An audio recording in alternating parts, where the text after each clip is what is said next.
আগামী শনিবার 3 জানুয়ারি ইনশাআল্লাহ সোনাইমুড়ি চৌরাস্তায় মাদ্রাসায় দারুস সুফার উদ্যোগে মাহফিলে প্রধান অতিথি হিসেবে আনতেছি একজন নায়ক, আর সে নায়কের নাম হলো মাওলানা নাজিমউদ্দিন সিদ্দিকী। সে আলোর সৃষ্টিকারী বক্তাকে আমি আমার মাদ্রাসার মাহফিলে প্রধান অতিথি হিসেবে আনতেছি।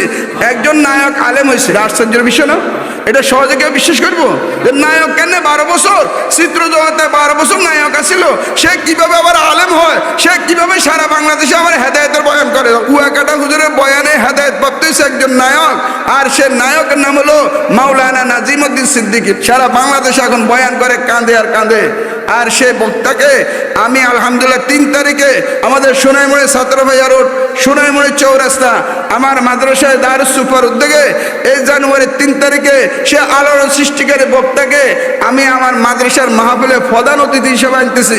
আপনারা কি করেন? এরকম একটা লোকের সাথে যাওয়ার ইচ্ছা আছে না নাই? সবাই যাবেন তো ইনশাআল্লাহ? আল্লাহু আকবার। তার বয়ানের সামনে যখন বলবেন আল্লাহু আকবার, যার ঈমান আছে, যে আল্লাহকে বিশ্বাস করে, যে কোরআন বিশ্বাস করে, যে রাসূলকে বিশ্বাস করে, যার কবরের ভয় আছে, যার মওতের ভয় আছে, যার জান্নাতে যাওয়ার আশা আছে, ইনশাআল্লাহ তার দিলের হালত পরিবর্তন হয়ে যাবে ইনশাআল্লাহ।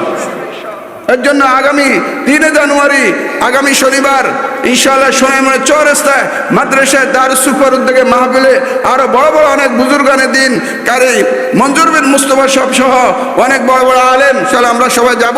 আল্লাহ কবুল করে বলেন।